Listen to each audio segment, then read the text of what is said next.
I bet cowboys don't wash all the time. But you're wrong, Billy. It's not sissy to be clean. Who said that? Who's there? I did. One of your best friends. Let me introduce myself. Soapy's the name, partner. Why, you're a living cake of soap. Big as life, Billy. And I'm here to help you. I can help you, partner. But I don't quite understand. Well, Billy, you and I must tame animals more dangerous than bucking broncos.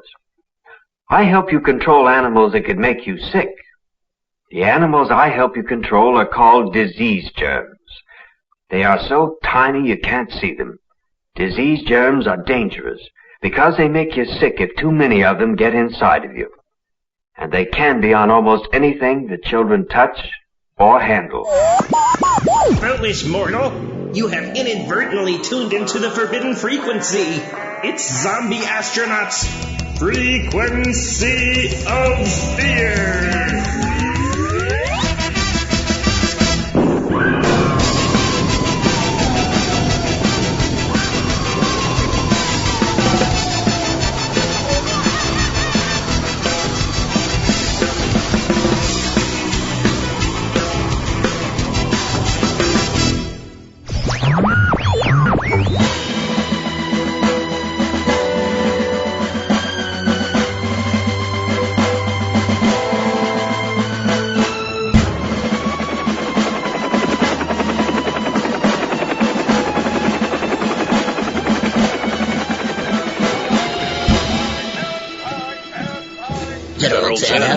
At ease, boys. What's your initial assessment? We still haven't identified the origin of the satellite that brought back the deadly alien virus. We do have a clue, however. On the side of the satellite, we found the inscription, Property of Dee Dee. Dee Dee? Yes, sir. Now, who in tarnation is Dee Dee? Do you even know anybody named Dee Dee? I used to know a Headley. Give me a list of every gal on the East Coast named Dee Dee. Yes, sir. Probably the Deep South couldn't hurt nothing either. Yes, sir. Now, Major Turninkoff, what about the virus itself? The disease spread quickly, killing everyone within the town limits of Peapod Pines, Pennsylvania. That is all but true. Any idea why they survived? Well, sir, we suspect one of the survivors survived the virus because, well, sir, he's already dead. Oh, shoot, that's the dumbest thing I heard all day. I know, sir, but all initial tests show he's not breathing, nor does he have a heartbeat. If it wasn't for the fact that he's talking, we'd assume he was a corpse. Said he's talking? Won't shut up, sir. Your hammers on and on about brains, coffee, and old-time radio. Well, how about t'other feller? Some sort of a doctor, sir. Tests show he may be too crazy to catch the virus. Oh, I take it back, Major. That's the dumbest thing I heard all day. Major Turninkoff? Sir. You and your men quarantine the town till we can get her cleaned up and think of a big fat cover story. Yes, sir. Major? Yes, sir. You keep on that there satellite. Ain't no foreign satellite gonna kill any U.S. citizens without me knowing about it, dadgummit.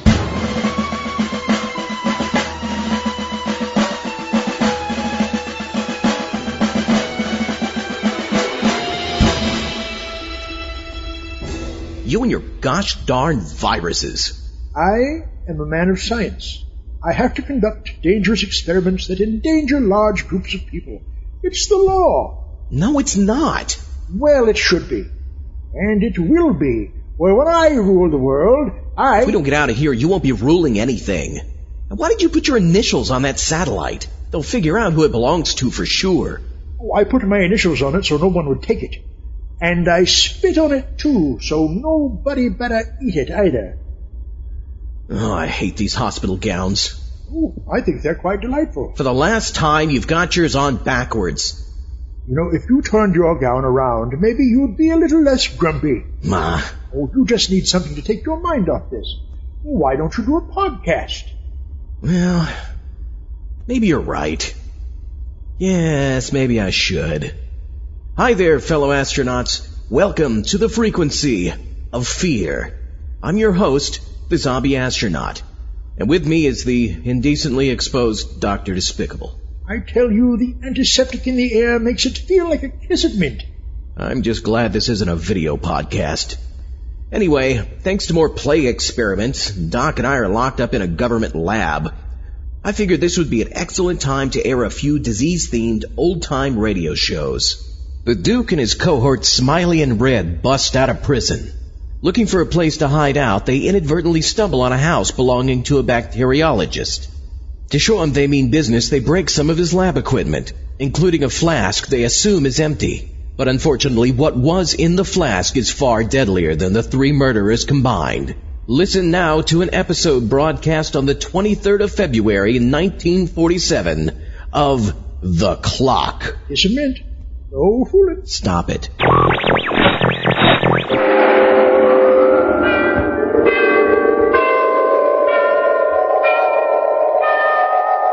Sunrise and sunset, promise and fulfillment, birth and death. The whole drama of life is written in the sands of time. We present a new series of radio programs, The Clock.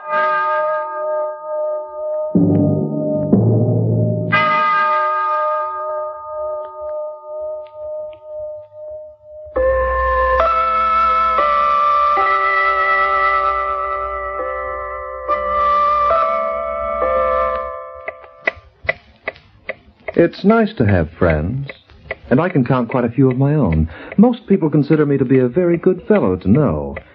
Well, if you'll pardon a bit of boasting on my part, they find that their time is enjoyable, and the minutes and hours of their lives are valuable things indeed.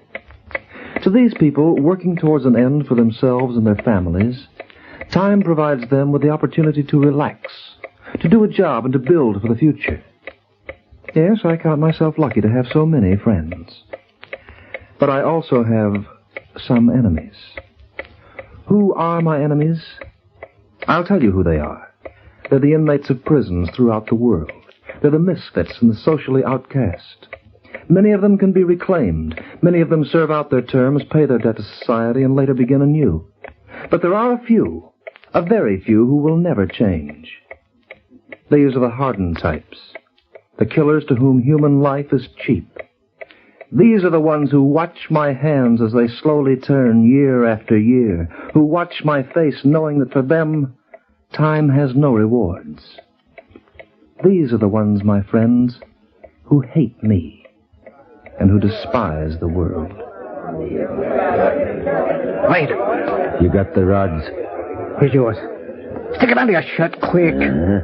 Duke slipped them to me about an hour ago. We gone into the yard. The Duke's all right. He comes alone. He gave me the dope in the hash house. We go east to the river, and we cut across to the bay. We hide out on the beach, and Joe'll pick us up there on the fast boat. I got it.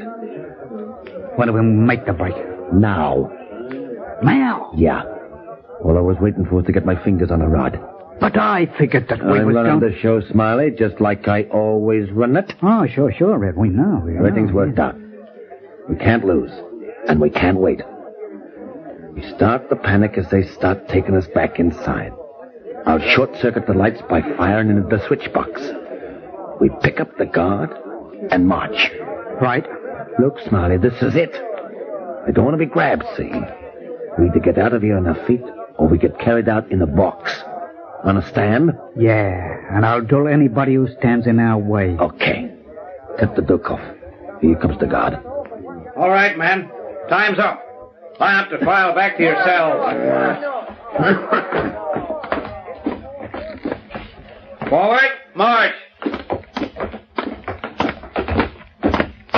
Fire! The gun's on fire! Stand where you are. Nobody move. Stand where you are or I'll shoot. You want to live, Screw? What?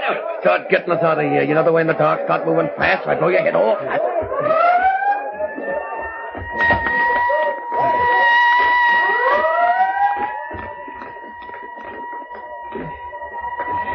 Smiley. I'm here, Red. Duke. Right behind you, old man. You did a nice job, Screw. You let me go now, won't you? You're free. There's the car, Red. Joe left it like he said. Yeah, come on. Wait a minute.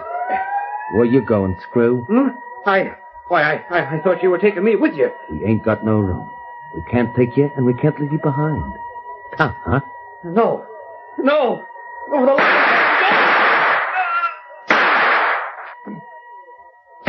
Now, let's get out of here, fast.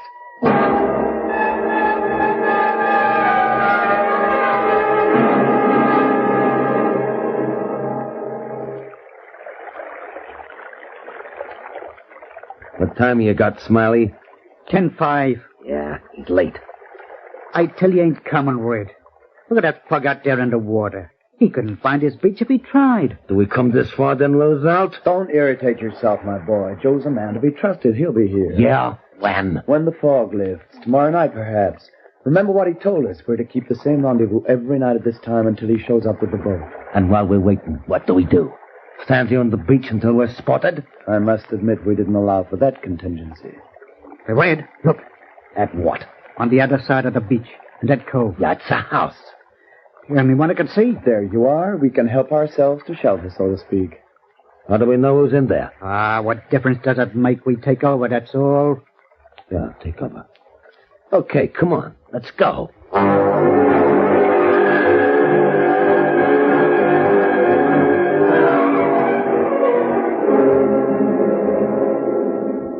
These are the facts as we have learned them up to now.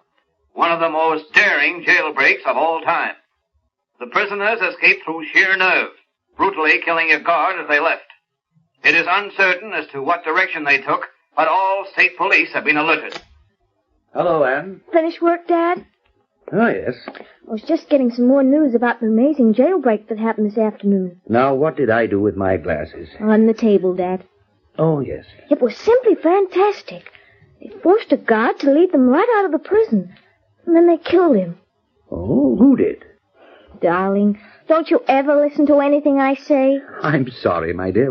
What were you saying about a prison? Never mind. Can never get you to listen unless I talk about bugs and test tubes. Well, I had quite a day today in the lab. Really? I've developed a new medium for my cultures. It ought to prove extremely satisfactory. You know, darling, I'm glad we bought this old house here on the beach. Are you? Oh, it's so pleasant for you. And you're so happy here. Yes, I'm very happy, Anne. It's nice to have a laboratory right inside the house and to be free of all outside disturbances. But what about you? Are you happy here? Of course I am. You know, perhaps it was selfish of me to bring you all the way out here to this deserted spot. You're young and you want excitement and company. Oh, I get plenty of company when I go into town twice a week. And as for excitement, I'd much rather help you win the next Nobel Prize. Nobel Prizes aren't just given away. I've got a lot of work ahead of me. One day, Dad, you're going to be a famous man. Am I? One day, when people mention the name of Dr. William Carter, they'll... Now, who on earth can that be? I don't know. Who might be someone looking for directions?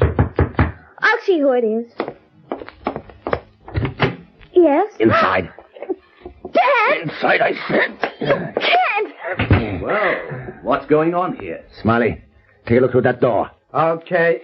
Is this a hold-up? Not exactly, young lady. If you'd like an explanation... Shut up, Duke. Who else is in this dump outside of you two? No one. You sure? Of course I'm sure. The joint's empty, Red. That's good. Take care of the phone. Dad, he's tearing the phone from the wall. Well, that's the smartest thing to do under the circumstances. Wait! I know who they are. They're the three escaped convicts. I remember their description on the radio. Pipe down, baby. Everything's all right, honey. Now, just keep your head. Permit me to introduce myself and my colleagues. My name is Bowen, Charles Bowen, but I'm more widely known as the Duke. This gentleman on my left is Red Fulton. You may have heard of him. He's been serving a life term for murder. You talk too much, Duke. Smiley, the gentleman on his right, is another genius at homicide. How many do you have to your credit, Smiley? 4. Red's got me beat. He got 8. Can't he gab? Are you? Me? You got anything to eat in this dump? There's a little cold meat in the icebox. Get it out. What? I said get it out. Hey, what goes with you? Can't you hear? Go on, Anne. Prepare some sandwiches for our guests. Duke, go with her. The pleasure is all mine, after you, lady. What's your name, mister? Carter. Dr. Carter, doctor of medicine, retired. The dame your daughter? Yes? All right. Sit down. Thank you. Look, Doc. Let me get something straight in your head before we go any further. My pals and I want it, and want it bad. This is only a stopover as far as we know. And we'll be getting out of here tomorrow night. I see. Now, just so you remember, we got a rap over our skulls. That means the chair if we're caught. So we ain't going to be bashful about adding a couple more to the list we already have.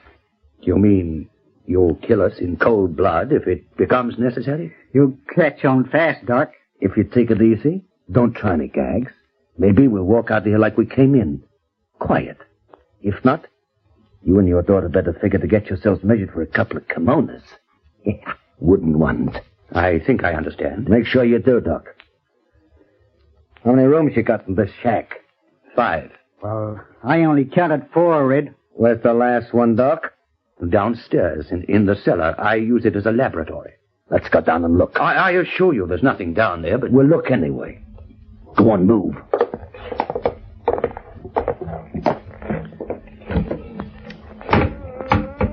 Hey, it's an opening in the floor. This trapdoor leads to the cellar. There are stairs going down. Smiley, you first. The Doc next. I'm last. I assure you there's nothing down here that would interest you. Then you got nothing to worry about by showing it to us. Please be careful. I have several valuable specimens in the test tubes that are important to me. What are you reaching for? The light switch, of course. Hey, Red. Get a load of this place. Yeah. What's all the glassware for, Doc? Those are flasks and test tubes. I'm a bacteriologist. What? I work with infectious diseases. I try to find vaccines that will prevent or cure them. Yeah. Does it pay off? In satisfaction, yes. Nuts. Hey, Red, look at this. You got a rabbit in here. That's not a rabbit. It's a guinea pig. What's the idea? I use them for experiments. Well, he looks like he eats good. Look how fat he is, Red. Yeah. He certainly is fat. Hey, what are you doing? Don't pick him up, please. I want to try a little experiment of my own. I want to see if he can breathe when I squeeze his neck. You're strangling him. Well, it's always good for a laugh. Why, you've killed him. You've strangled him to death. Sure. Just so you remember, Doc, there ain't no difference between his neck and yours.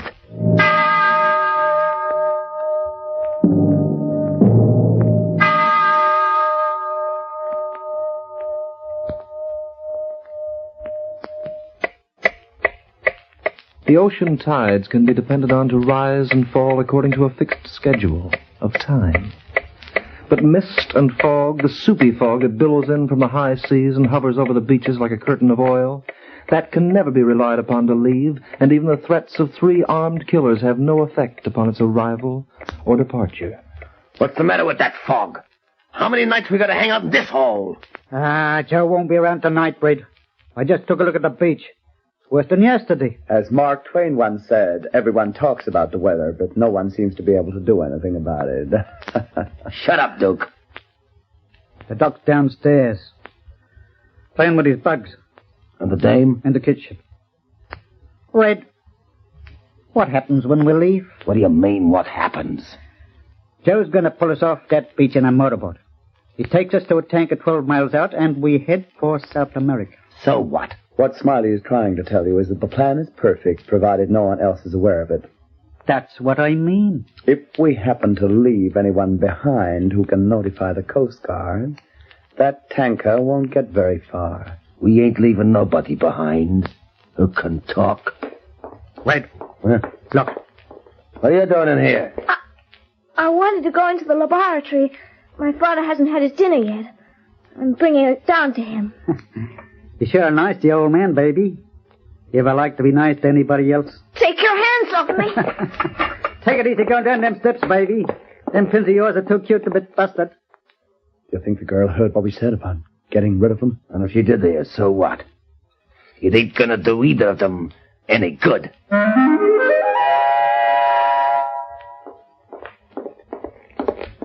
Boy, dinner? Oh, that's sweet of you, my dear. Dad, I want to tell you something. I just heard them talking upstairs. They're gonna kill us before they leave, Father. They're afraid we know too much about their plans. What's going on down there?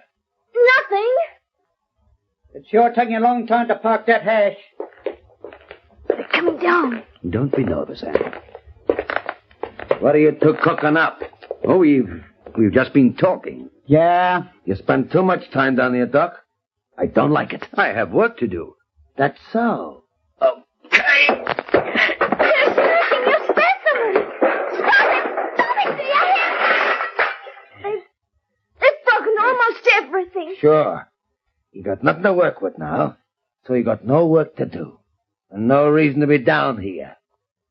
You shouldn't have done that. No. You'll regret it. Yeah! You're getting too smart, Doc. Next time you'll have a mouthful of teeth. Hey, Red, you got some of that stuff on your clothes. What stuff? That junk that was in them tubes. Some had spilled on me, too. Here, let me brush you. That won't do you any good. What? The bacilli in those tubes were among the most dangerous known to man, and they strike very quickly. Well, what's he talking about? I don't know. Have you ever heard of bubonic plague? Stop dishing out them fancy words. Speak English. I've been working on bubonic plague for years. It's one of the most horrible diseases in creation. In a day or two, perhaps you'll begin to know what I mean. What are you trying to do? Put a scare into us, Doc? We'll see when the time arrives. Come on, get moving. From now on, you and the dame stay inside the bedroom. And you don't come out, see? Unless you're asked.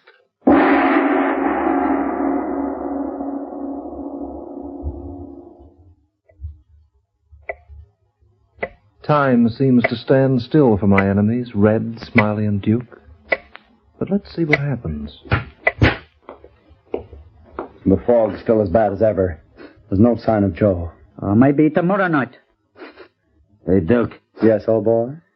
You're a smart guy. Brilliant is the word. Yeah.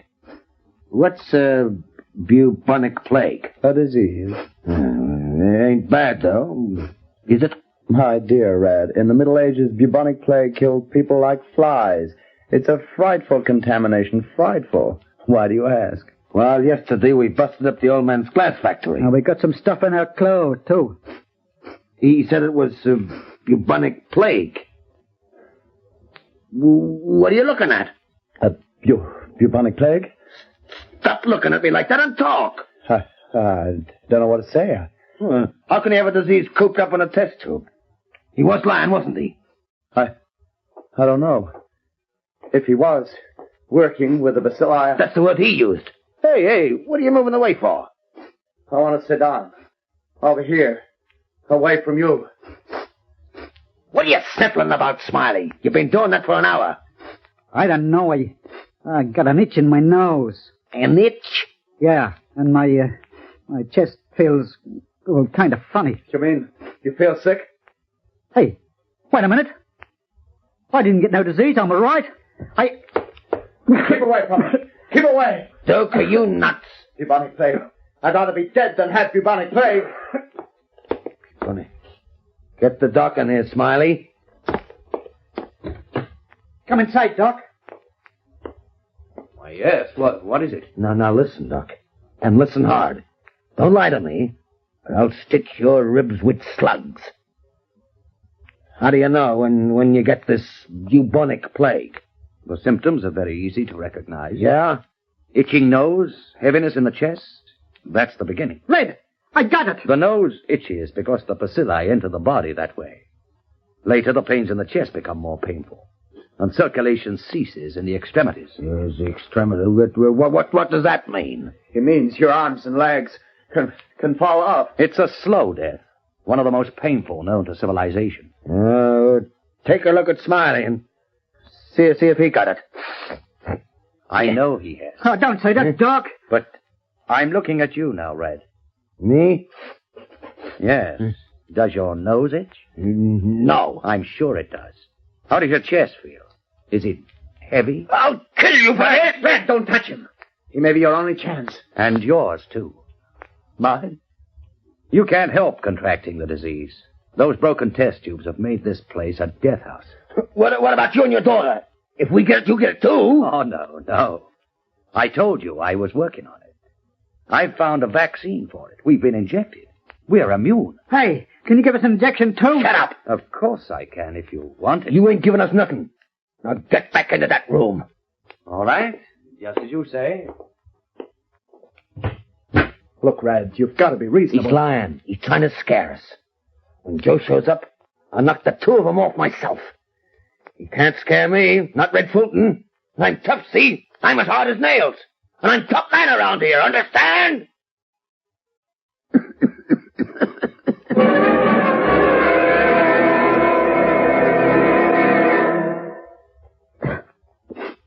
We'll be finished in a couple of days if the doc don't help us. Call him in, Red. Shut up. It's 2-1. You don't have to take the injection if you don't want to, but we will. Yeah, we have. I have the hypodermics ready, gentlemen. If you've stopped bickering and you want to live, I can give you the vaccine. I'm ready, Doc. All right, roll up your sleeve. So am I. Well, Red? Will it hurt? Not very much, just a pinprick. Which sleeve should I roll? Either one will do. Just hold steady. It'll all be over in a moment. Hey! There. Me next, Doc. All right. There. And you? If you please, Doctor. All right. There we are. I haven't poisoned you, if that's what you're afraid of. I suggest you all sit down now and relax to give the solution a chance to go through your bodies. You know, I feel better already. So do I. The pain in my chest, it's gone away. It'll be completely gone in just a moment. Red? Oh, gee. See, that's funny. I feel... Tired? Yeah. Hey, Charles. Hey, you ain't kidding. I can hardly keep my... Wait a minute. He's asleep, Red. And the Duke will be with him in just a second. Asleep. Hey, what did my rod... Where's my... You'd be too weak even to lift it, Red. Just relax and go to sleep. Father! It's all right, Anne. Everything's fine. They're all fast asleep. Yes. Morphine, my dear, is a wonderful thing. Don't you think?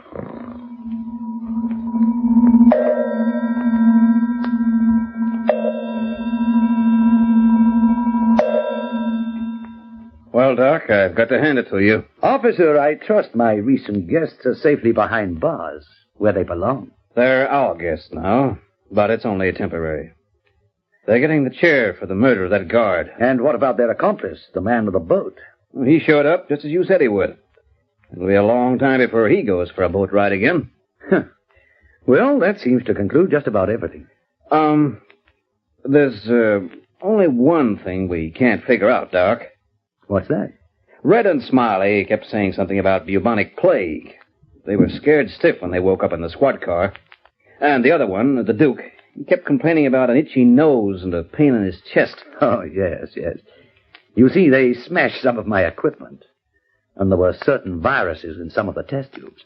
Bubonic plague? Oh, no, not bubonic plague. I'm working on something else. They kept saying you didn't cure them. They said you didn't do them any good. I'm afraid they're right. You see, I've been working on it for a long time, officer. But so far, I've still been unable to find a cure for the common cold.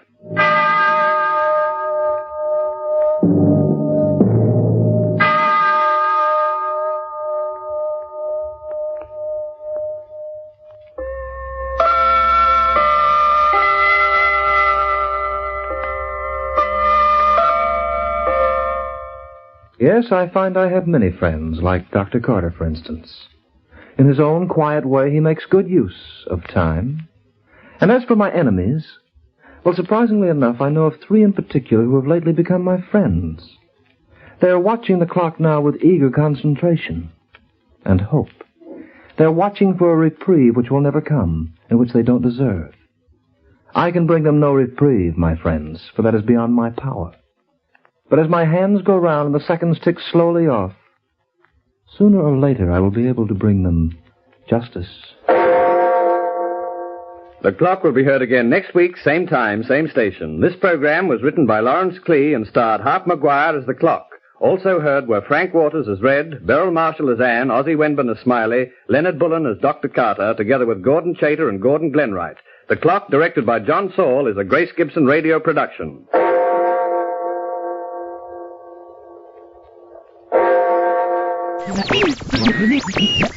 Now, if you're familiar with The Clock, you'll know that unlike most other radio shows, none of the episodes actually had titles. Now, some of you may have found episodes with titles attached to them. Those titles were given to them by fans, as the date really doesn't give you much of an idea as to what the episode's about. Now, we all know what this is all about. Here's Taliesin's Top 3. Greetings, this is Taliesin TTLG from Taliesin Meets the Vampires, invading the frequency of fear. Traditionally, in folklore, literature and cinema, the vampire is a supernatural creature, but today we're going to look at films where vampirism is a disease. Treating it as a disease probably goes to the roots of the folklore that built up around vampires. Many studies believe the lore developed from various misunderstood diseases and syndromes. Porphyria, an inherited disorder, gives many symptoms we recognize in the traditional vampire, and other studies have suggested rabies as a cause. The 1975 film Mary, Mary, Bloody Mary treated vampirism as a disease, though it never really explained how this disease came to be contracted. Certainly both Mary and her father suffered from it, so perhaps it was inherited. It could almost have been a psychological disorder until we saw how the disease ravaged Mary's father as he grew older, giving him an almost rotten appearance. The film itself might have been a classic, but misses the mark on several grounds. Poor acting, bar John Carradine hamming it up for all he is worth, does not help. Neither does the awful soundtrack. The fact that there are too many contrivances in the story and not enough exposition puts the final nail in the proverbial coffin. In the 1977 film Rabid, the vampire is less diseased and more patient zero. Each person she feeds from becomes infected with a virulent form of rabies and becomes zombie-like, decades before 28 days later. Interestingly, this has to be one of the most unusual feeding forms in any vampire film, with Rose, a vampire, feeding through a proboscis-like organ that extends from her armpit. Not the best David Cronenberg film, it is still interesting, especially for students of the genre. The Blade series straddled the supernatural and disease-created vampires concepts. There are two types of vampire. Purebloods or vampires born, but people can be turned into vampires via the retrovirus that causes vampirism.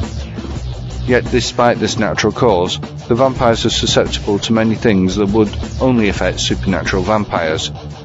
A stake for the heart, silver, garlic and sunlight all affect these vampires and cause them to dust.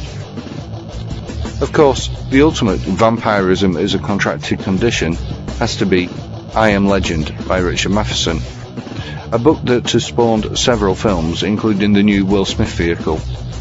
At the time of recording this, I haven't seen the latest version, but I'm going for a safe bet in suggesting that for the most accurate make of the book, you should watch Vincent Price's Last Man on Earth. Better yet, read the book. It's a classic. Finally, we should remember that traditionally, supernatural vampires can be plague carriers, and in no film is this better portrayed than the 1979 film Nosferatu the Vampire. Not everyone's cup of tea, as director Werner Herzog draws a fantastic dreamscape around the viewer, but to me it's a classic of the genre. To get more information on these and many more vampire movies and books, visit Taliesin Meets the Vampires at taliesinTTLG.blogspot.com. Alternatively, find the link in the links of the Zombie Astronaut. Okay, gentlemen, we just need to do a few more tests. Doctor, could you please put your gown on correctly? I'm sure I have no idea what you mean. Very well. Okay, does this hurt? No. How about this? Why, no, not at all. And this. Stop it. That tickles. Okay, and now, Mr. Astronaut. Oh, I want to play some more. Okay, does this hurt? Ow! What was that for? A standard test, I assure you. How about this? Ow! Cut that out! And that? Ow! Fellow astronauts, I think we'll move on to the next radio show. Ow, ow, ow! Give me a second! The next story really requires no introduction. This is the Tales of Mystery and Imagination production of Mask of the Red Death. Ow! And that? May I try? What? I don't know. I am a doctor, young man. Oh, all right. What? Wait a second. Ow! Oh, say, that is fun. Tales of Mystery and Imagination.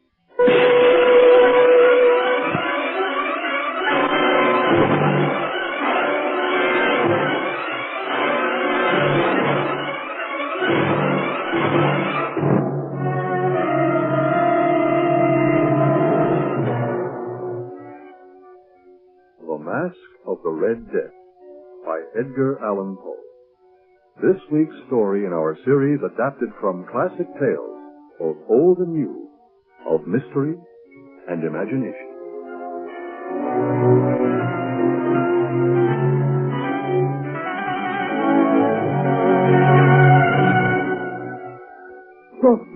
The Red Death! The Red Death is abroad in our land! Flee for your lives! Flee for our lives, Baron? But where? Where can one hide from the Red Death? Oh, my dear friend, you allow yourself to take alarm too easily. We are of the nobility. The plague is for the peasants. The Count is right, you know. Oh, the Prince! Our good Prince Prospero! Well, so long as we enjoy your royal protection, Your Majesty, surely we have nothing to fear, even from the plague of the Red Death. That is true. Lady Trivio, rest assured, the Red Death shall not touch us. Not you, nor the Baron, nor you, Count Nobile, or myself, nor any of my favorites. As for the peasants, a few more or less, what does it matter to us?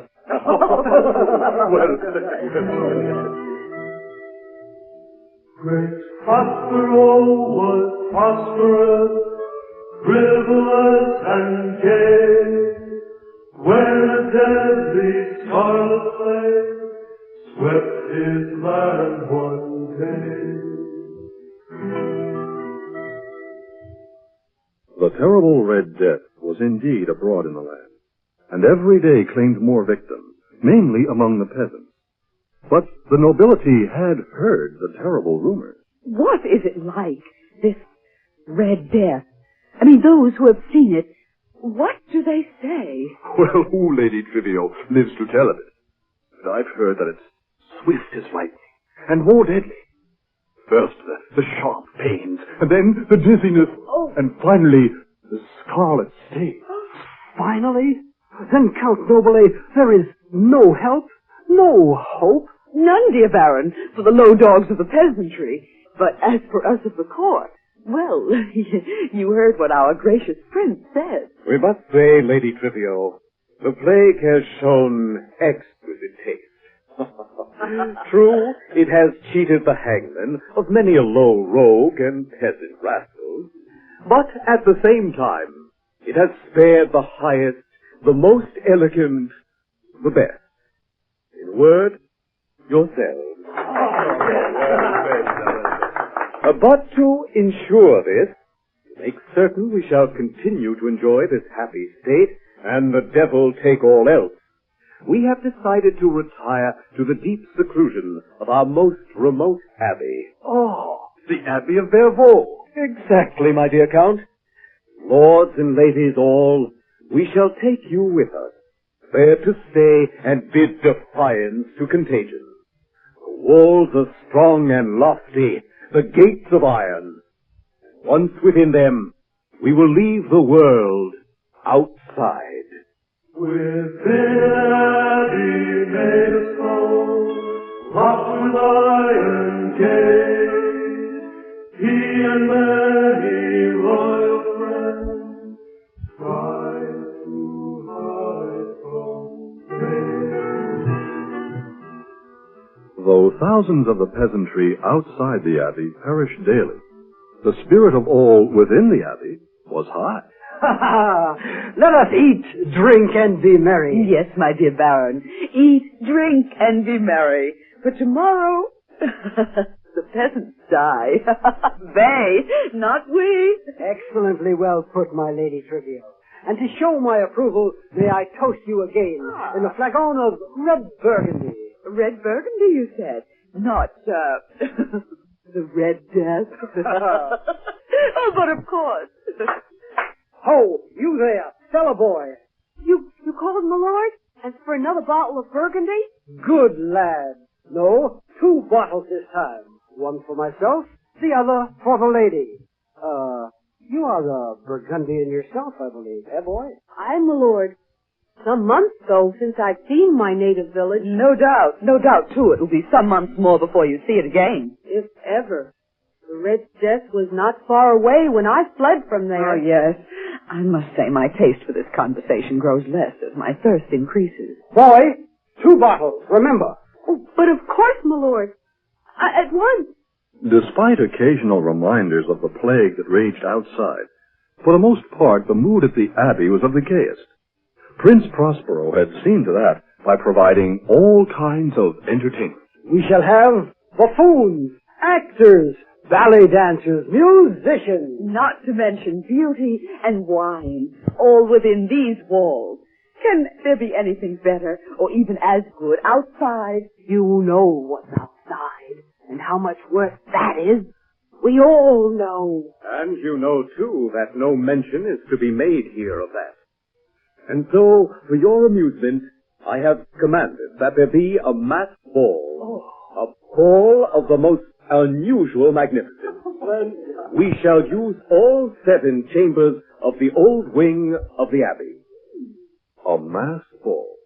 What better entertainment might be devised for the guests of the prince?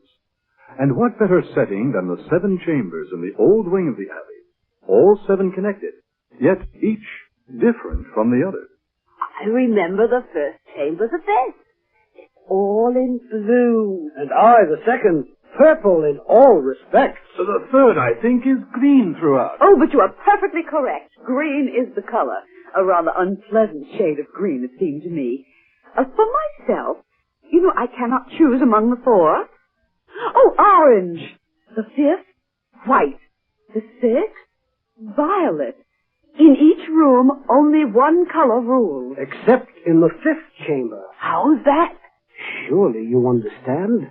White is not a color. No, it suggests the absence of color, like a cheek from which the living color has faded. I do not like your comparison.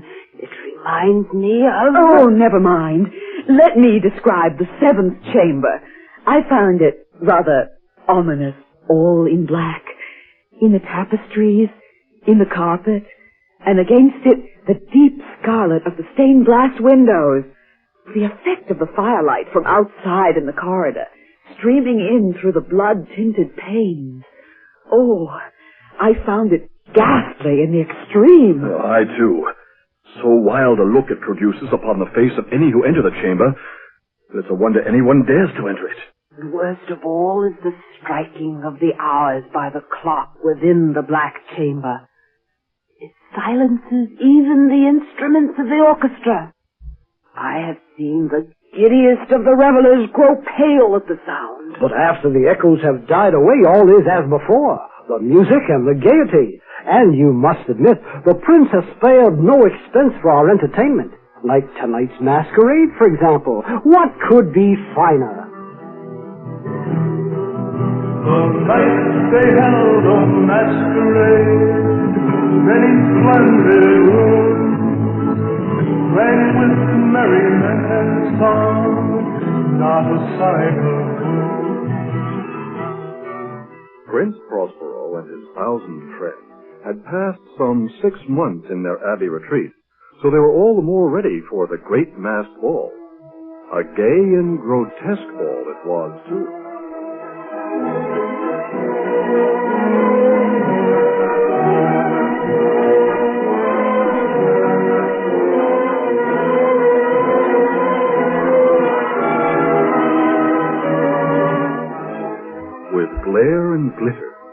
delirious mad fancies. There was much of the beautiful, much of the bizarre, something of the terrible, not a little to excite disgust. To and fro in their masks stalked a multitude of dreams, taking color from the colors of the chambers, until the great clock in the black chamber struck and silenced the revelries.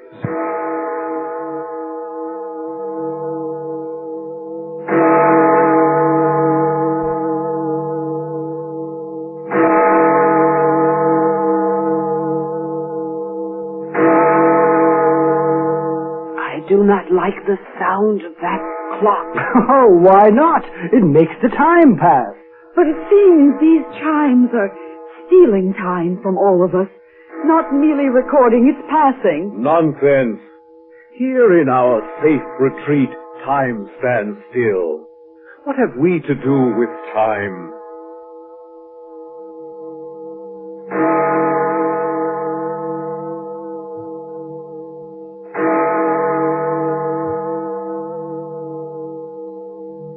And now, my masked friends, 'tis midnight. It is time to take off your masks, reveal your hidden faces to your friends.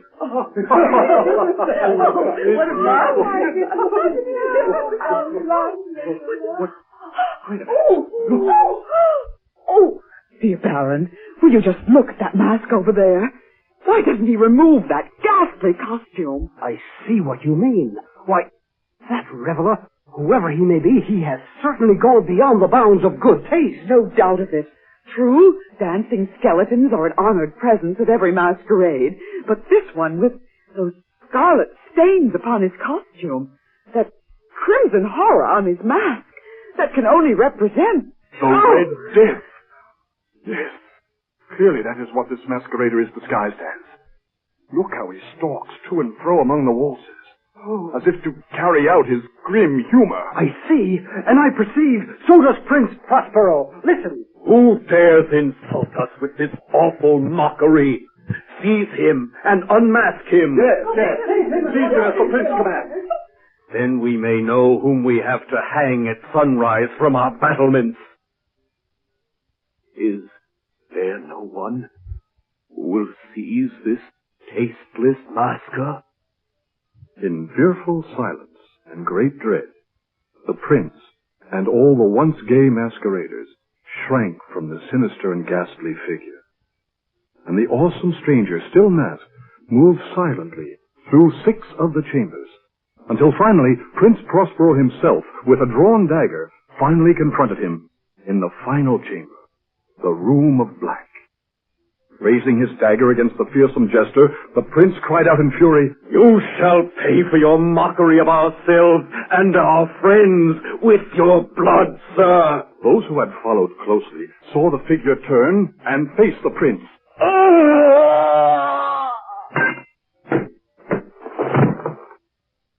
The prince fell lifeless. The revelers threw themselves at the scarlet-stained masker, who stood motionless and erect within the shadow of the great clock. And as they laid their hands upon him...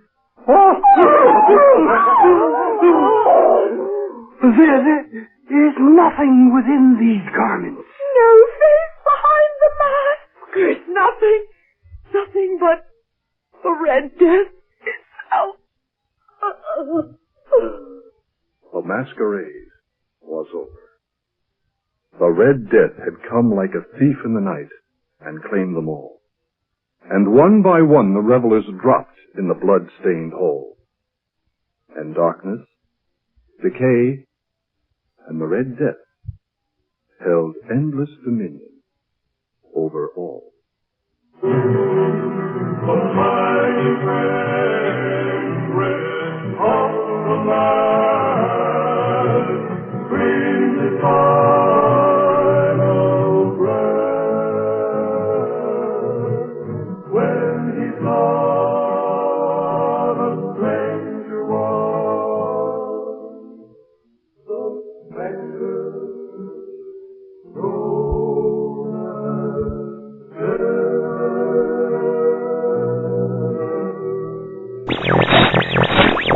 Ladders, we get ladders.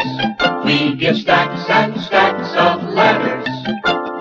Typically, whenever I do this segment, we don't have a lot of letters to discuss. However, this time I have gotten quite a few. And most of them are all of them actually, are in regard to the issue with iTunes. Basically, the way that the new website worked is the files were so big, and I'm already renting a ridiculous amount of server space and bandwidth separate from the new blog. So it didn't really make sense for me to dump a lot of money into the actual blog as far as server space, since I already had it. Well, the problem is this. Because it's linking to an outside source, iTunes doesn't recognize it as actually having any files. They're just hot links. So, I blew more money. But in doing so, now I'm starting to attach, as many as I can anyway, the actual episodes to the blog, so that hopefully the iTunes issues are over. Now, there are a couple of episodes that were just too big. It'll allow me to upload a file up to 100 megabytes, and just a few of the shows actually exceeded that. For instance, the Super Duper Vampire Spectacular, the Schlock audio documentary, and unfortunately the Christmas episode were all just too big, and even editing the sample rate and converting it from stereo to mono didn't seem to bring down the file size enough. So in the past, I have done a few episodes that I can't hook up that way, so if you would just visit the site and download them for Pete's sake. However, going forward, I'm going to make sure that everything stays under 100 megabytes so I can upload them to the site itself, and you will be able to use iTunes to download them. Now, I have another promo that I would like to play for the Electric Soup Kitchen. This podcast is pretty much theme-free. It's whatever they feel like doing, but you will find some OTR in here on occasion. Listen now to the Electric Soup Kitchen promo.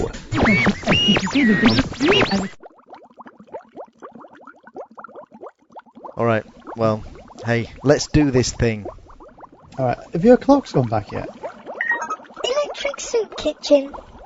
But there was something, a passing comment about your UFO experience. Got 2 comments. Did you take part in a fantastic alien sex orgy?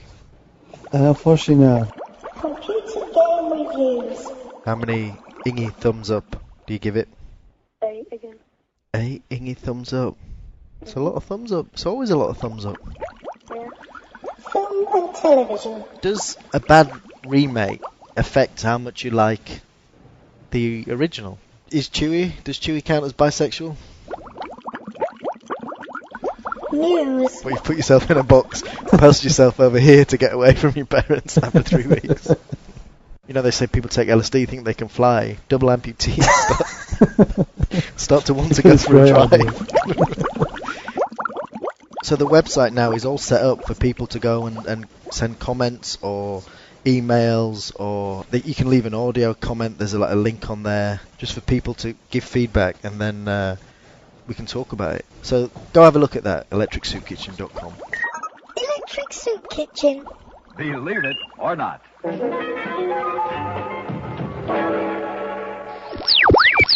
Something else I wanted to address really quickly pertained to the people who visit the regular zombieastronaut.net site. I have been terribly busy and haven't been able to really keep up with posting stuff there for quite some time. And honestly, I'm starting to get emails for requests for stuff that's already on the site. And I think, at least in part, the reason is because the site is so vast. Unless you go through past issues, category by category, you don't really know what's in there. So I think it's about time, once again, to revamp that site as well. I do have some stuff I'd like to post there, and I may very well do that. However, the site will be retooled to make it a little easier to download things and to find them. I do want to keep up the zombieastronaut.net site, as I have a lot of stuff I'd like to give away, but invariably, if I actually try to do anything non-hobby related, it cuts into my hobby time, and I don't think it's supposed to work that way. I really think that it's supposed to work the other way around. So if I'm going to keep the site up, then it has to be easy for me, and honestly, it's got to be easy for you to download this stuff as well. That pretty much wraps up our letters section. This will be followed up by another Flights of Fright. These will be included every other podcast, and eventually this too will have its own site. The idea being, basically, after they appear on the Frequency of Fear, maybe a week or two later they'd be posted to their own site. So listen now to the Flights of Fright.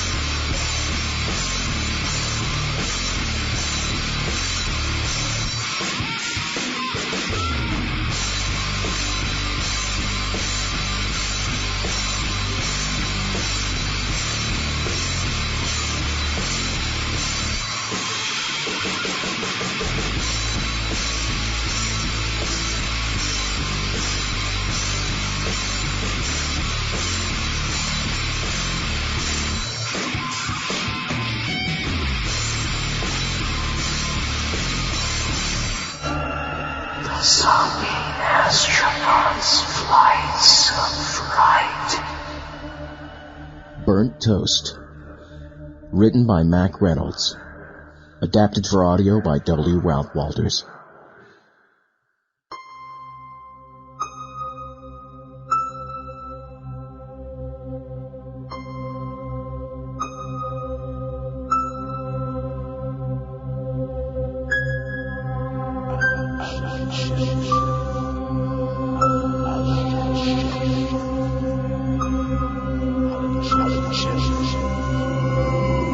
We have here a table bearing 13 cocktails. Now into one, I add a touch from this vial.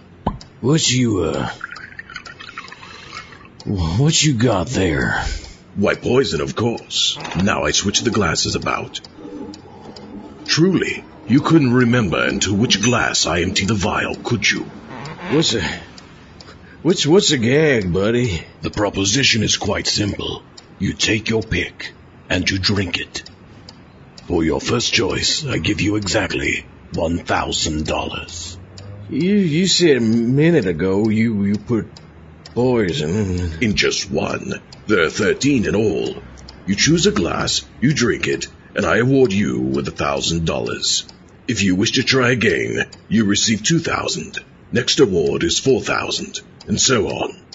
If you lose, the forfeit is your life and your soul. Let's see that money.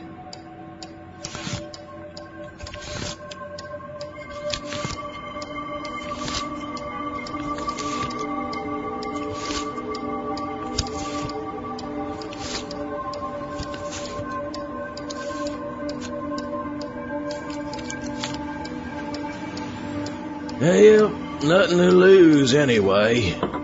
Bottoms up. Whew. Not bad liquor. I needed that. $1,000 is yours. Would you like to try for $2,000? This is good, huh? Of course. Suppose I could ask you what this is all about, but the hell with it. So long, sucker. I'll still be here tomorrow, Alan Sheriff.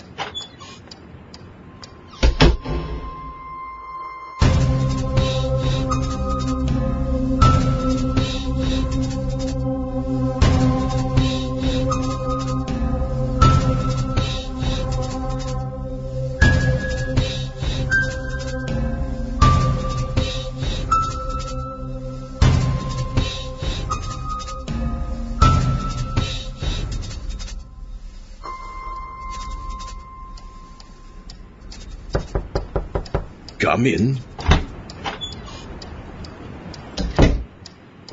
I was tight last night. But I wasn't that tight. I couldn't have dreamed it, especially with $1,000. Already gone, I assume. You came to try again? Why'd you give me that $1,000? Listen, you haven't got a drink around this place, have you? You won the $1,000 on a wager. As far as the drink is concerned, I'm afraid all I have is there. The remaining 12 glasses. I don't remember too well. Briefly, I represent interests that desire your immortal soul. Let's see your money.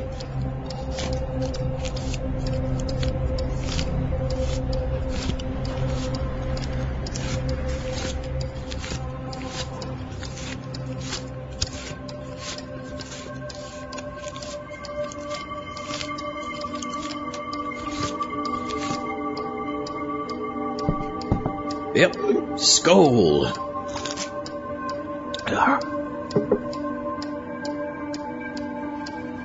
Wrong one. Que sera, sera. If I take another one, how much do I get? $4,000. You wish to try again? There's 11 glasses left. One poison, huh? That is correct. The odds are with you. Best odds I ever had.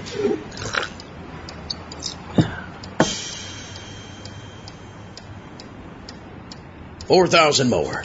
And now for 8? Not till I get this spent. Then I'll be back, sucker. $8,000 this time. And the odds are 1 in 10. Here's to glory. $8,000.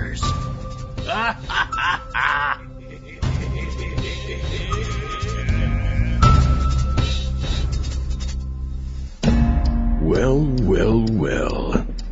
You're shaven, bathed. You've even been to a dentist. Ha, ha, ha, ha, ha. In fact, I do believe you're sober. You don't look like the devil. How am I supposed to look? Listen, I sobered myself up, but it's temporary. Just long enough to find out what the hell's going on. What'd you give me that money for? Oh, not again. You won the money on a wager for your immortal soul. Remember? My soul, huh? Tell the truth, I didn't think there was any such thing. It has been greatly debated. What I can't understand is all this trouble you're going to.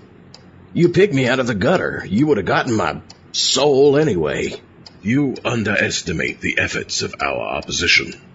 And you must realize victory is never absolutely assured until the last second of life. 10 minutes after I approached you, you might have decided upon reform. I still don't get this. This system of trying to get my soul. Each person in his time is confronted with his decision. Most, admittedly, not quite so directly as this. But all that dough for a down-and-out bum.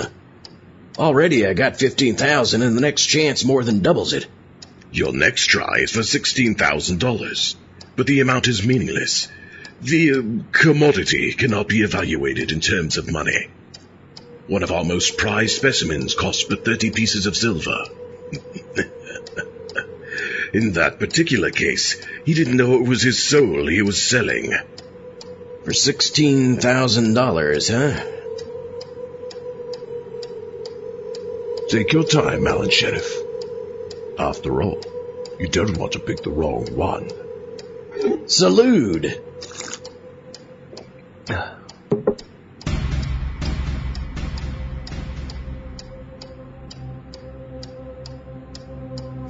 Well,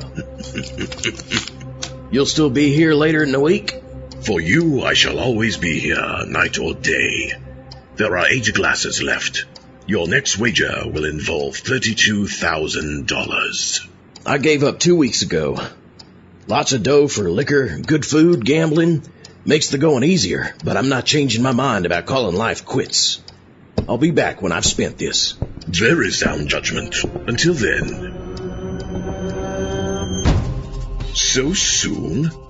However, the wager is now $32,000. This is the last time.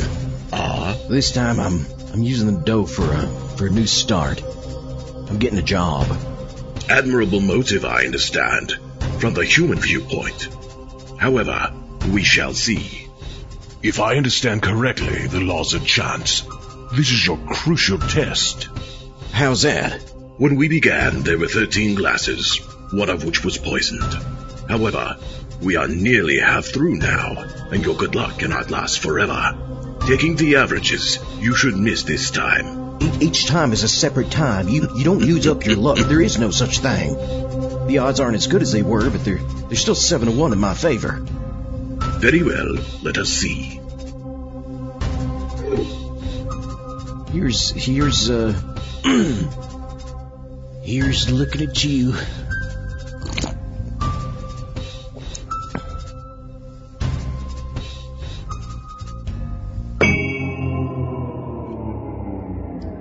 Alan Sheriff. But I thought your last visit was to be just that. I'm not here for myself, damn you. It's for somebody else.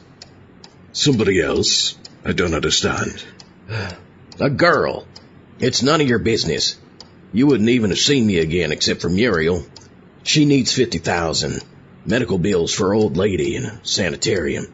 Never mind. The thing is, I'll take another one of those drinks. I don't know. Damn it, what difference does it make when I want the dough for? Your motive for taking the wager disturbs me. Some centuries ago, a somewhat similar case precipitated a cause célèbre. Chap named Johann Faust. Matter had to be taken to the, higher authorities. However, let us see what develops. There are 7 glasses, and your odds are 6 to 1, with the prize amounting to exactly $64,000. Here's to the ladies. Very sentimental.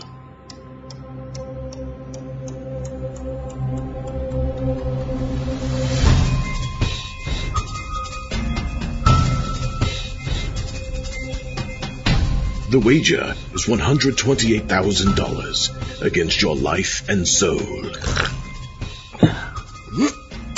Beats you again. Give me the dough. I'm on my way to show up a wise guy.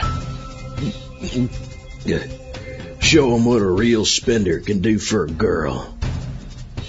What'd be a classy present from Muriel? Show her what a real guy does for a dame.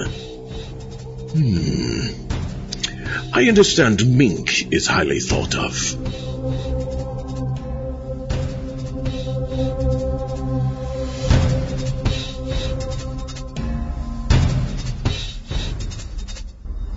You know, each time I come here, I have to be convinced all over again that it's true. Indeed. As I recall on your last visit, you were in the midst of a somewhat feverish romantic situation. Did you take my advice as to the desirability of mink? What? Oh yeah. This here wise guy boyfriend of hers, old high school sweetheart kind of crap, is trying to beat my time. But I gave her the old rush job, wound up in Miami Beach for a week. Quite a town. Isn't it, though? And where is Muriel these days? Yeah, she's around somewhere. Got on my nerves, finally. What's the bet now? I'm thinking of going into the restaurant business with my kid brother. He needs dough to get started. $256,000. Well, here's mud in your eye. $512,000. The new business doesn't seem to prosper. The kid doesn't realize there's an angle to every business. He's just too slow for me. We need this dough to put in a bar, maybe a few tables and some slots in the back. Maybe some room upstairs where a guy can take a dame, or maybe throw a little reefer party. There are now 4 glasses.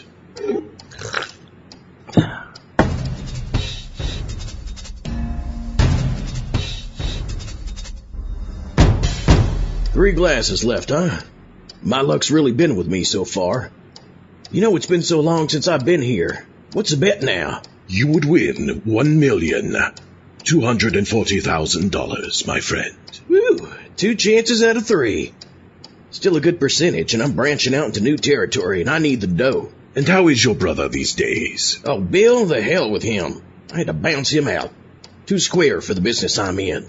You know, I'm a pretty big shot in some of the rackets these days. I see. Well, my first one today with this hand.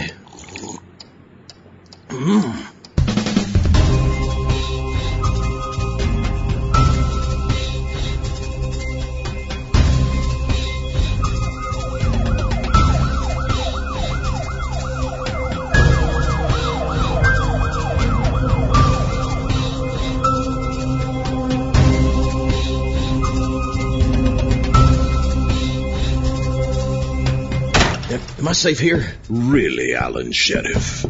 They're after me, the cops. Is that so? 2 glasses left.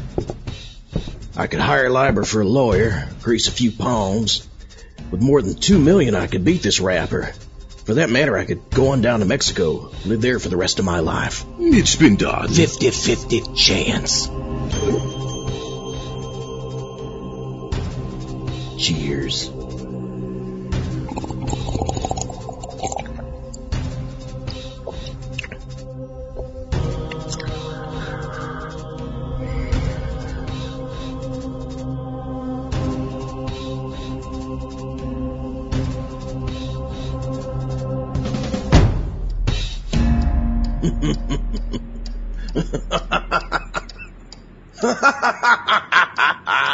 I beat you. I beat you. Give me the money. No such thing as luck. You know what, sucker? It's like you once said, it's never too late to change. I beat you all the way down the line, but I know when I push my luck as far as it'll go. After I've got myself out of this jam, I'm gonna straighten up, see? I doubt it. Yes, I am, Buster. You've lost this, boy. I suggest you drink the other martini. That's the one with the poison. I suggest you take the 13th glass, Alan Sheriff. It might help you somewhat in the tribulations that lie ahead. After all, it is the very best of gin vermouth. Give me my dose, sucker. I'm getting out. What gave you the impression that the poison was a quick-acting one, Alan Sheriff? What did you say? I don't remember informing you that death was to be instantaneous following your choice of the wrong glass. I don't get it. But of course you got it. The poison was odorless and tasteless, and you got it on your 8th try. Since then, your life and soul have been mine to collect at will. The fact I haven't done so sooner was my own whim, and excellent business as it developed. Surely, in the past few years, you have done more for the cause I serve than you would have had I collected my wager immediately. Maybe you're right. I might be needing this. They are good martinis. Whew. Well, one for the road. Correction. Down the hatch.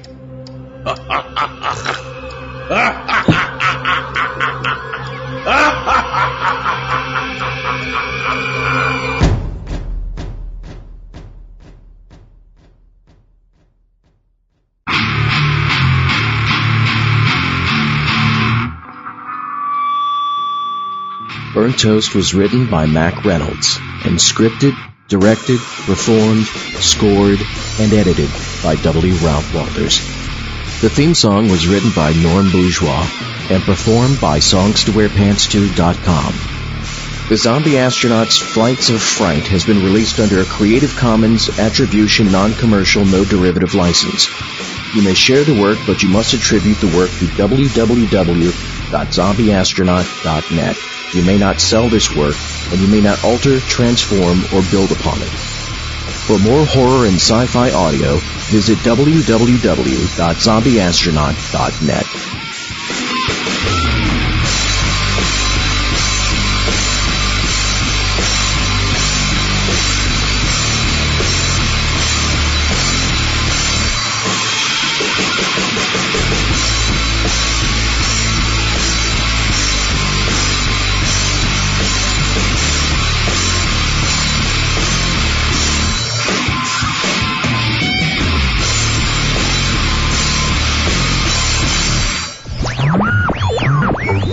This testing is quite delightful. I've never been on the receiving end of the scientific process before. Oh yeah, it's great for you.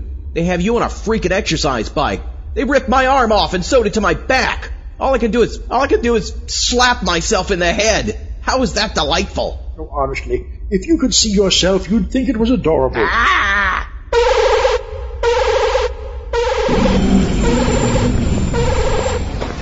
The infected are entering the mutation phase. They're turning into... Yes? They're turning into... Yes? Oh, they're turning into... Oh, for the love of Mike, man, what are you turning into? We've got to get out of here. This should be fascinating. I just want to slap you, but I can only slap myself. Look, Doc, could you please put my arm back where it belongs? Finally a chance to use my wrongful pocket surgery. Well, Doc is... The limbs are like band-aids, young man. It's better if you rip them off quickly. I'm pretty sure I'm hating you right now. While Doc patches me up, I think it would be best if you listen to more disease-ridden OTR. This suspense episode is exactly that. Lots of suspense. No horror or sci-fi, but an excellent suspense episode. Listen to Vial of Death. You insist I put it back in its socket? Doc. Well, it might be nice to say have 3 legs. Wink, wink. Doc.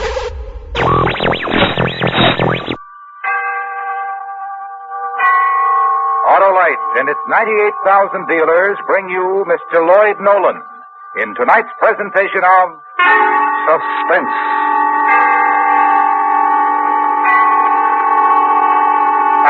Tonight, Autolite presents a story based on fact. The documented report of a man who lost a jar which contained the destruction of a city. Vial of Death. Our star, Mr. Lloyd Nolan.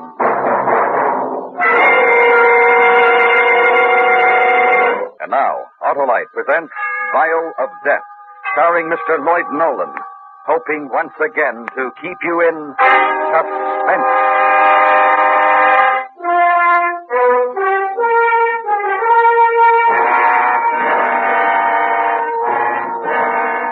When it happened, you knew nothing about it. The events of that long, frightening night began about the time you were catching a bus or a streetcar toward home. Probably you had dinner that night, played with the children, and then went to bed. You slept. In the morning you got up, came to work, and it was just another day. By then it was all over. Many innocent people missed an appointment with death that morning. You might have been one of them.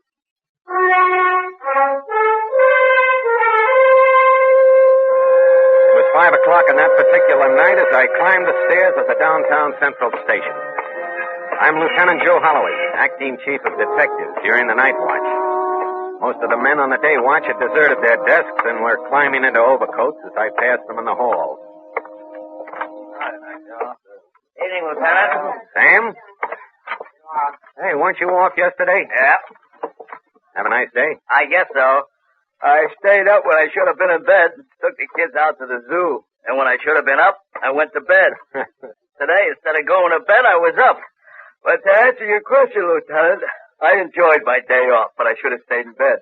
Well, I guess I should spend more time with my kids, but I don't. Working nights 6 days a week, I never have time to see them. I can understand that, Lieutenant, but today... Yeah, I know. Maybe next week. There, anything interesting on the hot shot sheet? Nah, nothing exciting. Hey, did Ruby come in yet? On a stakeout tonight. Oh. Well, might as well make out the watch for tomorrow. Evening papers come in yet? No. Excuse me, is this the office of the Chief of Detectives? That's right. Lieutenant Holloway? Lieutenant? Yeah? This is Lieutenant Holloway, mister. Are you in charge here? That's right. I'm Professor Harold M. Froelich. The officer at the front desk told me to see you. What can I do for you, Professor Froelich? Well, I'm afraid I'm going to need your help, Lieutenant. You see, my car was stolen a few minutes ago. Oh, you want the Auto Theft Division. It's right down the hall to your right. No. You see, I was on my way to the university at Brenton for some lab analysis, and I stopped at a drugstore just a few blocks from here to buy some pipe tobacco. Yeah? Well, when I came out of the drugstore, my car was gone, stolen. And I'd left my satchel in the car, too. It contained various instruments and a sizable amount of narcotics. Oh, I see. No, you don't. I'm not too concerned about the loss of my car, nor the narcotics. Well, then, what are you concerned about, Professor Froelich? The vial. That's what worries me. What vial? There was a glass vial of bacteria in my satchel, too. You see, my work is developing antibacteriological techniques, protective methods against germ warfare. In this work, I use living microorganisms, bacteria, and the vial contained an extremely large amount of these bacteria. Oh, I see. Now, what kind of bacteria did the vial contain? Cholera bacteria. Cholera? Cholera? Yes. Enough to start a cholera epidemic throughout this city in a matter of hours. If the thief finds that vial and opens it. How contagious is it? Oh, if the slightest amount gets on the thief's hands or clothing, sooner or later he'd certainly get it into his food or drinking water. in which case he would undoubtedly develop cholera and then could pass it on to others. Or, thinking the vial is worthless, he might throw it away on the street and break it. Or he could easily throw it into one of the reservoirs around the city, not knowing what it is. Do you understand, Lieutenant? Yeah, I understand. Animals and rodents present the greatest danger of all. If they become carriers, an epidemic is inevitable and almost impossible to curb. Wouldn't the bacteria die if they were exposed to air? No, they wouldn't become exposed even if the vial were broken. You see, the vial contains a peptone broth, a milky substance. The bacteria are in this peptone broth like bees in a honeycomb. It not only protects them, but it nourishes them as well. I see. Lieutenant Holloway, you must find my automobile before the thief has a chance to get at that vial. You can't imagine the horrors this city... Where was your car stolen? At the corner of 10th and Main Street about 15 minutes ago. It's a blue sedan, 4-door. Get this, Sam. Right. What year? 51. License number? 6N16837. What about the satchel? Black, usual doctor's bag with my initials on it in gold. HMF. Describe the vial. Oh, let me see. About 8 inches long, diameter 2 inches. A silver pressure cap with a lump on top. It can't be opened without pressing the top. The contents are milky fluid. It's about the size of a baby's feeding bottle. Sam, get Lieutenant Ruby off that stakeout right away. Tell him to meet me at 10th and Main. Okay. I'll put an APB on the car.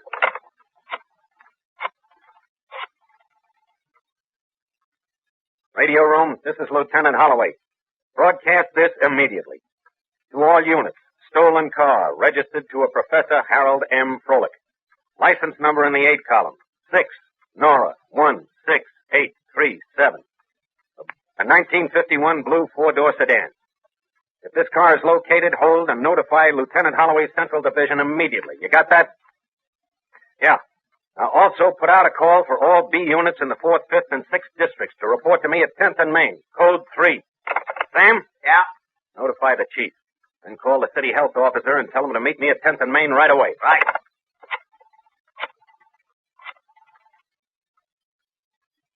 This is Holloway. Send every available man to 10th and Main. Code 3. I'll be there in 5 minutes. We'll start a search of the neighborhood where your car was stolen. Maybe we'll find the car nearby. Maybe not, but it's a start. Lieutenant. Yes, what? We must anticipate a cholera epidemic should the bacteria get loose. Serums, facilities, doctors. We'll take that up with the city health officer. And we must notify all hospitals and emergency wards to report immediately any case that appears with the symptoms of cholera. Then, if a case is reported, we will have something to work on. Yeah, we will indeed have something to work on. It was 7 o'clock that evening when 120 officers and reserves gathered at the intersection of 10th and Main, where Professor Froelich's car had been stolen. The curious was shuffled off, the press banned. Lieutenant Ruby reported for duty, and I briefed him. At 7:30, the city health officer arrived. Serums were ordered, the Red Cross alerted, doctors and nurses notified to be on call if an epidemic started. Hospitals had been told to notify us if a case appeared with symptoms of extreme intestinal pain, spasms, vomiting, and severe dehydration. Everything was done without attaching the word cholera to the operation. At 8:15, a break, just a small one. Professor Froelich's car was found 10 blocks away. This is it. This is my car. He didn't drive it far. Oh, I hope the satchel is still in it. Well, we'll soon know. There's nothing in the front seat. Key's still in it. Oh, Ruby, check the trunk. Right. Don't touch anything, Doctor. No. Maybe it's in the back seat. Oh, nothing. Find anything, Ruby? Nothing in the trunk, Joe. Well, I guess he took the satchel with him. I don't know why. Pawn it, probably. Ruby. Yeah. Get a latent fingerprint man down here to dust this car. Right. Tell him to hurry. Okay. Now what, Lieutenant? Now, we try to find that satchel. An hour passed. 2. No progress. The only fingerprints found on Professor Froelich's car were his own. Suspects were picked up, no make. The search for the satchel continued. Midnight, still no progress. I thought about the other parts of the city, quiet and sleep, unaware of the night and what it had produced. At 1:30, another break. One we'd hoped wouldn't come.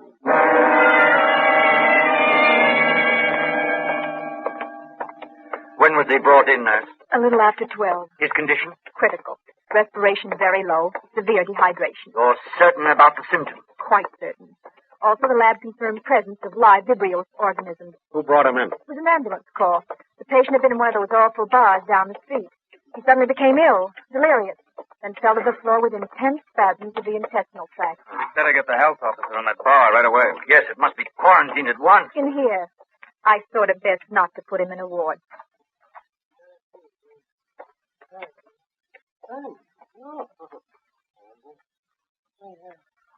Well, Professor Froelich?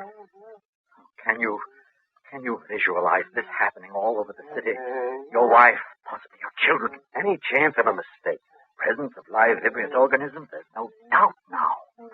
Nurse, was there any identification? Just the wallet there on the stand. Anything there, Joe? His name was Al Walker, 8200 Carl Street.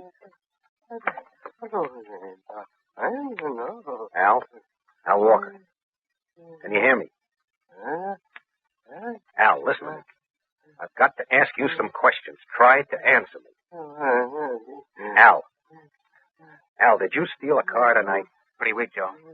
Al, can you hear me? Al?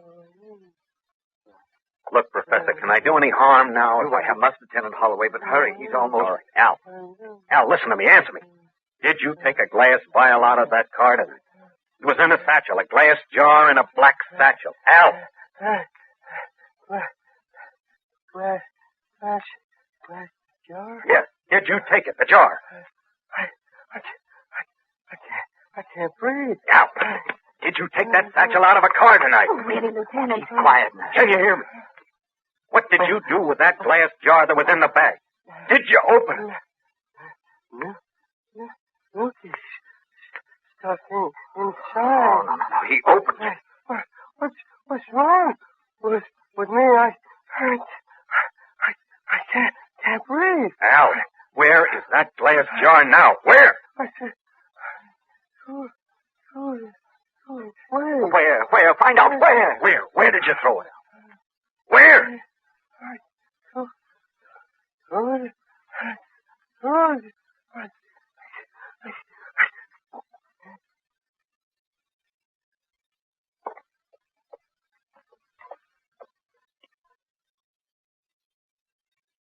Well, they're loose. Enough cholera bacteria to start this all over the city in the morning.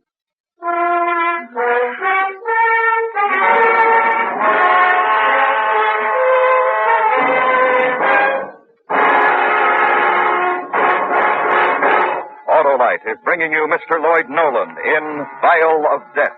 Tonight's presentation in radio's outstanding theater of thrills, Suspense.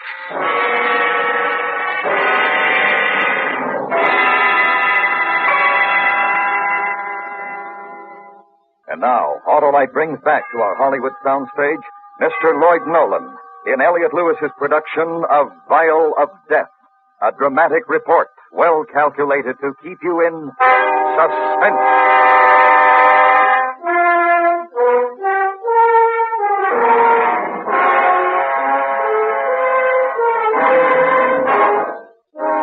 Al Walker was dead. Not knowing what the stolen vial contained, he had opened it and exposed himself to disease. Then he'd thrown it away. This is what faced us in our city that night. An epidemic of cholera. Professor Froelich, Ruby, and myself left the hospital. We crossed the sleeping city to the address found in Al Walker's wallet, 8200 Carl Street. It was an apartment house. We woke the landlady, and she led us into Al Walker's room. We searched. I always said that Al Walker was a good-for-nothing. He never worked, loafed, drank. You're certain he was here about 7 o'clock? Positive. I heard him come in and go out. No vial, no satchel.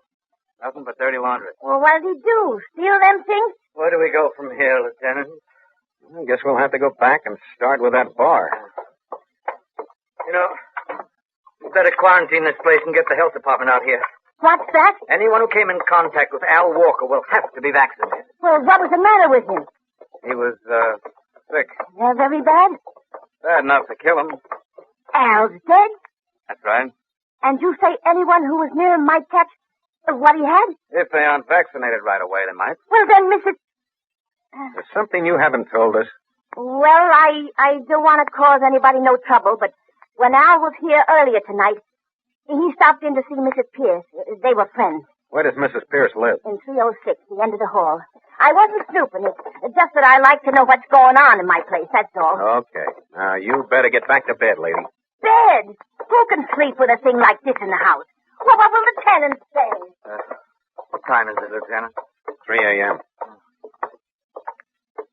There it is. Daylight in a few hours. There's much time. I know.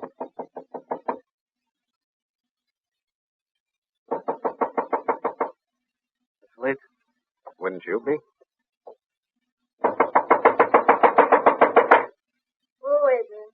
Police, open up. Police. Open up. Hold it, I ain't decent.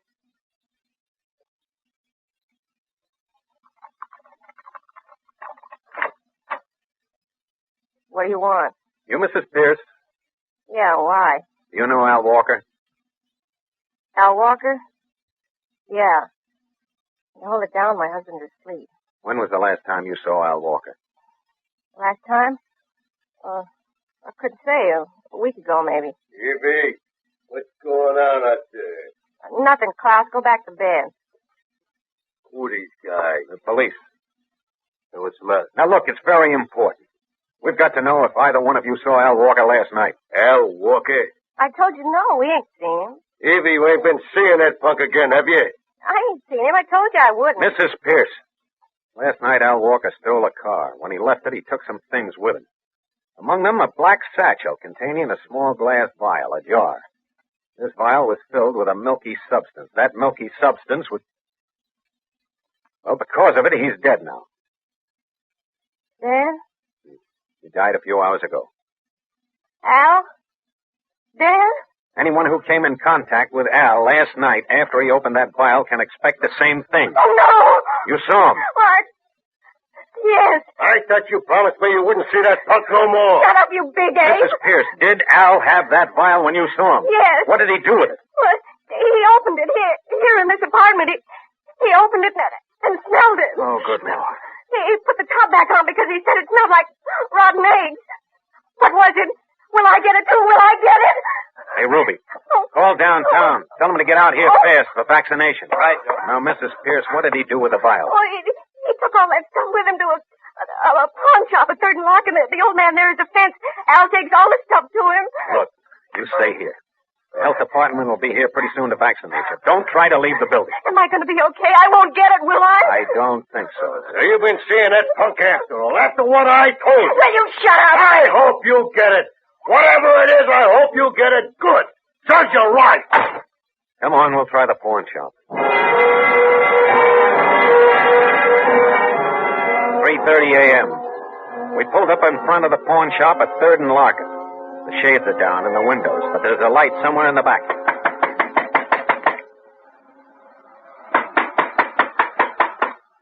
Someone's coming. Yeah, he's up late, eh? Oh, it has to be here. We've got to find it before morning. We'll soon know. What do you want? Open up, police. Police?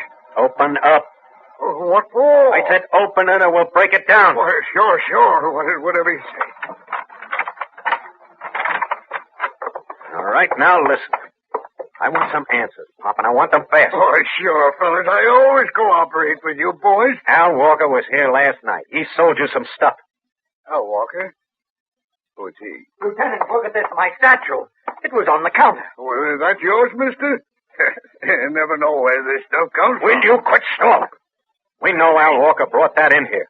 And there was a glass vial in that satchel. Where's it now? I tell you, I don't... Pop! Al Walker's dead. Al? Dead? From what? From the contents of that vial. That milky stuff? Then you have seen it. Well, I did have. Where is it now? We threw it away. Wasn't worth anything, was Where'd it? you throw it? In the alley out back. All right, show us. Was it open? No, closed. I didn't know the stuff was solid. All right, Honest, save it, Pop, will you? Yeah, I'll keep it. There. I threw it in that pile of junk. I don't see it. I don't either. Are you sure you threw it here? Right on top. I'm trying to cooperate with you boys on this. Oh, it isn't here, Lieutenant. Keep looking, it has to be. But he threw it there. Threw all the junk out there and... Damn kids. What kids? Well, some kids were playing here late last night. Always play here, and they're always picking things up and taking them away. You say kids? You know any of them? Oh, I don't know for sure. Joe, look at this. This chalk drawing on the wall. What about it? Well, them kids drew that there, always doing it. Under this face it says, Louis is a gooey. Louis? Sure, I know Louis. He was one of them. He lives over there, in one of them apartment buildings. Which one? I don't know which one. I seen him go that way sometimes. Nearly 4 o'clock, Lieutenant. Can we get through all those buildings before morning? We'll have to try. We'd better get Pop here vaccinated before we run him in. Say, Joe. What? Don't you think it would be a good idea if we got vaccinated, just in case? Well, sure, yeah. But we haven't got time, Ruby. Come on.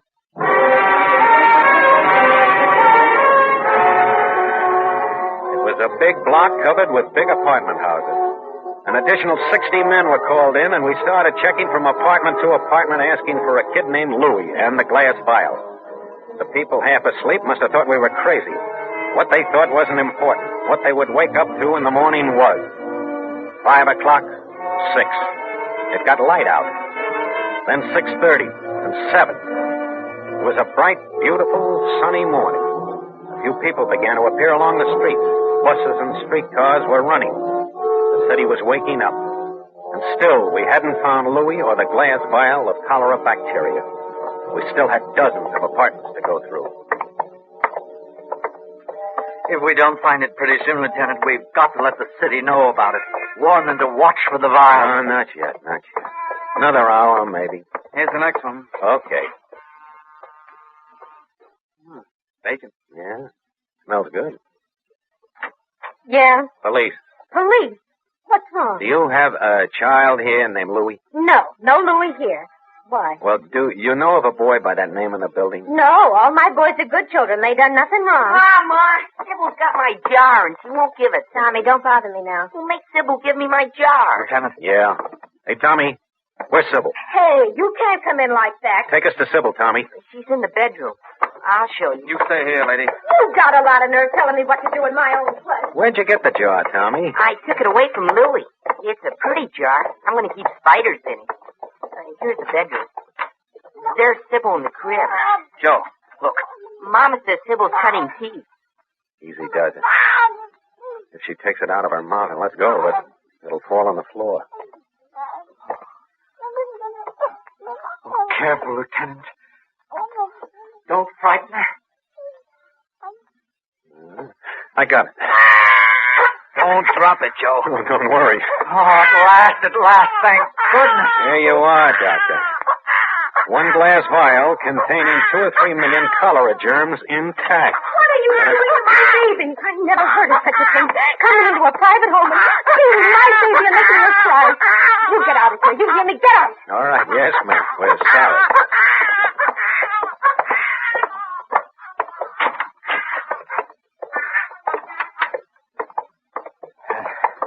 If the people in this city only knew what you boys... But they won't know, Professor. No, I guess not, Lieutenant.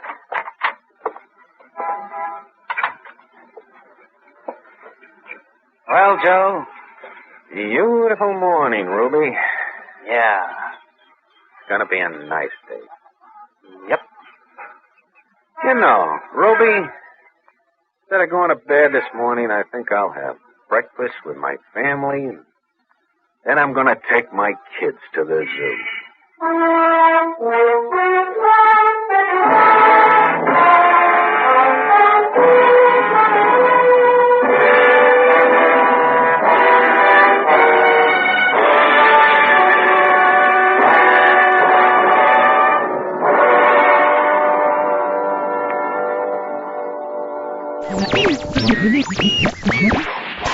What in the wide world of sports is going on here?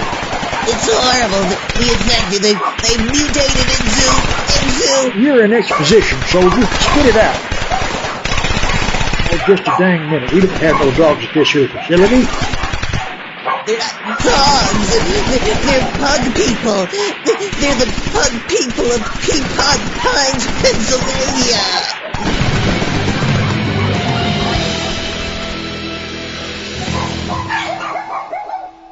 Where is everybody? Look here, we've been abandoned. Say, I bet there's some equipment here I wouldn't mind following. Permanently. What the heck is that?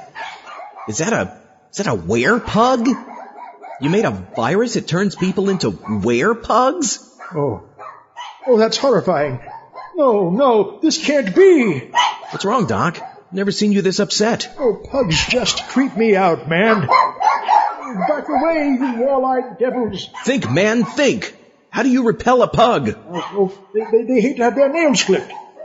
Do you have any nail clippers? No, not really. Then that's not helping. They're getting closer. Filthy freaks of nature. Dogs hate cats, but that's not really helpful either. Wait. No. Oh, definitely not.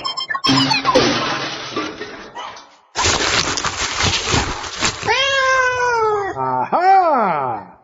You didn't have nail clippers on you, but you have a cat in your pocket. I always keep one in case of emergencies. Emergencies like what? Well, suppose we were surrounded by werepugs.